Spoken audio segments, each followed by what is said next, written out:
دیکھو رنگ کو رنگ کہتے ہیں، بے رنگ کو بے رنگ کہتے ہیں. یہ لفظ بنایا ہے درویشوں نے کہ جس طرح سفید روشنی سے 7 رنگ نکلتے ہیں.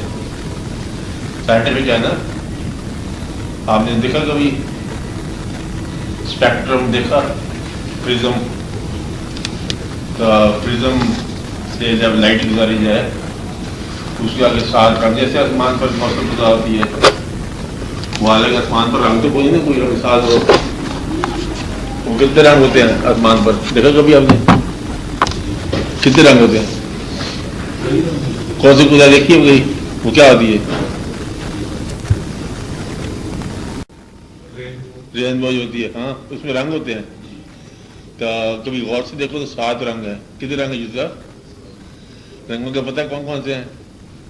آپ کو پتہ ہے کون کون سا ہے؟ دیکھو یہ 7 رنگ ہیں: وائلٹ، انڈیگو، بلو، یلو، آرنج، ریڈ. ہاں یہی ہے نا. اچھا اب یہ 7 رنگ جو ہے نا سفید رنگ کے حصے ہیں. اور یہ 7 رنگ جب بام مل جائیں کسی خاص فارمولے کے مطابق تو پھر سفید رنگ ہے. سفید رنگ ہے بے رنگ. تو بے رنگ میں بڑے رنگ ہیں. اس سے پھر انہوں نے فقراء نے بنایا کہ اللہ تعالیٰ کا اپنا رنگ کو نہیں ہے بلکہ ہر رنگ اس کا ہے، اس لیے کہ بے رنگ کا. با رنگ کو بے رنگ کے پردے میں کبھی دیکھ. با رنگ ہے نا، اب جو تمہیں نظر آ رہا ہے یہ تو با رنگ ہے، اس کو بے رنگ کے پردے میں دیکھ. یعنی کہ بنانے والے نے جس نے اس کا اظہار کیا ہے اس نے اپنے آپ کو مخفی کر لیا. اب اظہار سے مخفی کو دیکھ، اس کا مطلب یہ ہے یعنی کہ مظہر سے مخفی دیکھنا. کیا کہا؟ یہ دیکھا کرو کہ مظہر تو جو کچھ ہے جلوہ ہے، مخفی کیا ہے؟ جلوہ پیدا کرنے والا. اگر تم نے وہ مظہر سے مخفی نہ دیکھا پھر تمہیں بے رنگ کا کوئی مسئلہ نہیں ہے تمہارے لیے.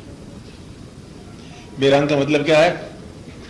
نارنگی میں یا بارنگی میں اور بے رنگی دیکھنا. اب آتے ہیں یہ قصہ، یہ انہوں نے فقیروں نے بات بنائی ہے. آپ کو کیوں مسئلہ پیدا ہوا بے رنگی کا؟ نہیں اس جاننے کا تو تلک نہیں نا.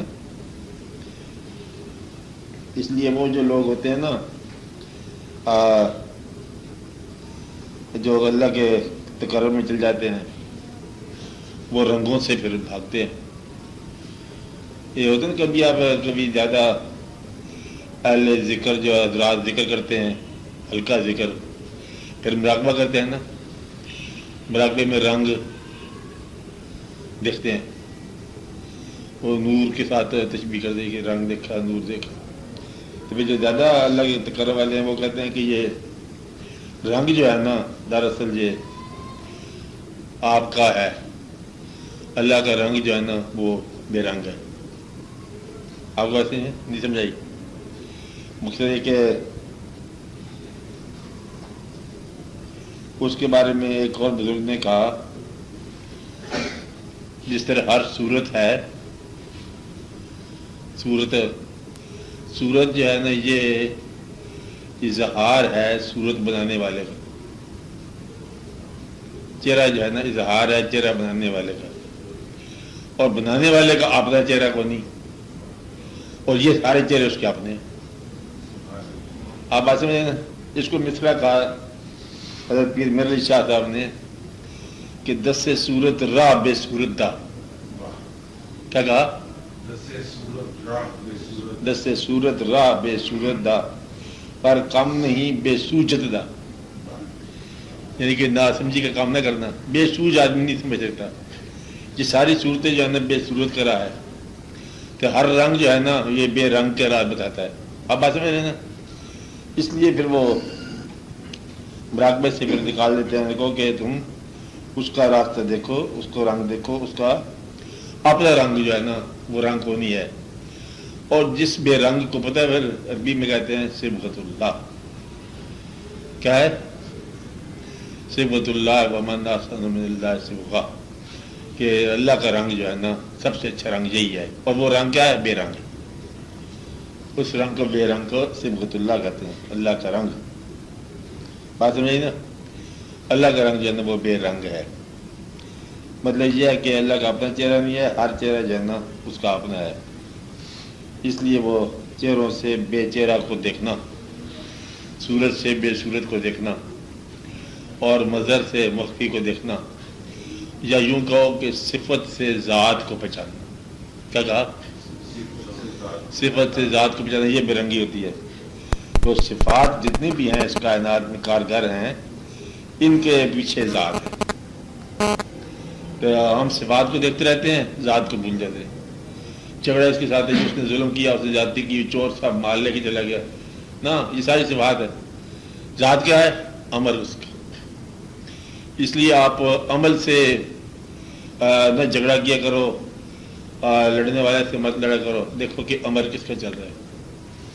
اگر آپ موجود عمل سے صاحب عمل کو دیکھو، یا نعمتوں سے نعمت دینے والے کو دیکھو، منعم کو، یا صفت سے ذات کو دیکھو، کہ یا عیاں سے نہاں کو دیکھو، جو عیاں ہے اس کے پیچھے نہاں ہے، تو ہر عیاں جو ہے نا وہ نہاں کو دیکھو۔ گلاب کو دیکھو، پھول کو دیکھو، اب گلاب شلاب کو بھول جاؤ، پیدا کرنے والے کو دیکھو، اس نے جو اس نے بنایا ہے، کیا صورت بنائی ہے۔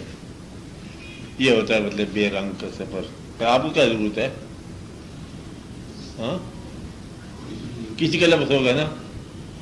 مطلب یہ ہے کہ یہ پہلا سفر ہوتا ہے بھی پہچانو کہ یہ کائنات کیا ہے، پھر خالق کے بارے میں غور فکر۔ رنگ سے بے رنگ، کہ آپ کا کیا رنگ ہے۔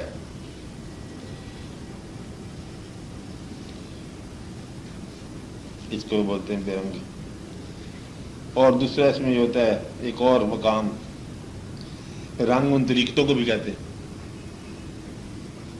چشتی، قادری، نقشبندی، سہروردی، یہ سارے رنگ ہیں، جسے کہتے ہیں نا۔ تو رنگ ہیں سارے طریقت کے، تو اس کو یوں بھی کہتے ہیں، بے رنگ کی بات ہو رہی ہے، طریقت جو ہے سارے رنگ ہیں، چشتی، قادری، نقشبندی، سہروردی، اور جو توحید ہے وہ بے رنگ ہے، اس کا رنگ کو نہیں۔ اللہ تعالیٰ سب سے بڑی بات ہے، اللہ پتہ نہیں مسلمان بھی ہے کہ نہیں ہے۔ میرا مطلب ہے مسلمان تو کلمہ پڑھنے والا یا نبی کو نبی ماننے والا، اللہ تعالیٰ تو اللہ ہی ہے نا۔ مسلمان تو نماز پڑھتا ہے نا، اللہ تو نہیں پڑھتا، درود پڑھتا ہے۔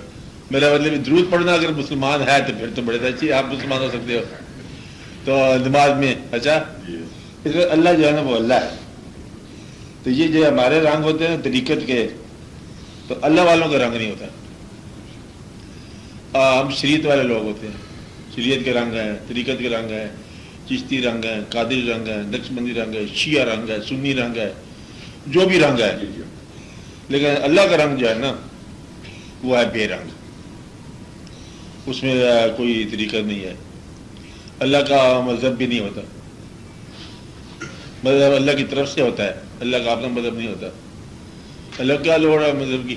ہاں، وہ تو اس نے کافروں کو بھی پیدا کرنا ہے، انہیں خوراک دینی ہے، تو اللہ کی بات اور۔ اس لیے وہ پھر کہتے ہیں کہ توحید خالی جو ہے نا یہ خطرہ ہے سمجھنا، کیونکہ بے رنگ ہے نا۔ جب تک تمہیں شریعت کا نہ پتہ ہو نا تو بے رنگ کا سمجھنا بہت مشکل ہے۔ اس لیے ہم یہ کہہ سکتے ہیں کہ گوتم بدھ کے پاس جو ہے نا وہ اللہ کا ہو سکتا ہے قرب اللہ کا، لیکن مسلمان نہیں تھا۔ گرو نانک اللہ کے قریب ہو سکتا ہے لیکن مسلمان نہیں تھا۔ آپ بات سمجھیں نا، بے رنگ کا قرب جو ہے نا آپ کو بے رنگی بنائے گا، بے راگ بے رنگ۔ اس لیے مطلب وہ کہتے ہیں کہ قرب الہی جو ہے نا یہ ذرا یہ سفر مشکل ہے۔ آپ کے لیے بہتر سفر یہ ہے نا دوسری والی۔ آپ بات سمجھیں نا، دعا یہ کرنی چاہیے کہ آپ کو بارنگ میں بے رنگ نظر آئے۔ یہ پہچانا کرو. اور اسلام ہے. یہ ہے بے رنگ اور با رنگ کا فیصلہ.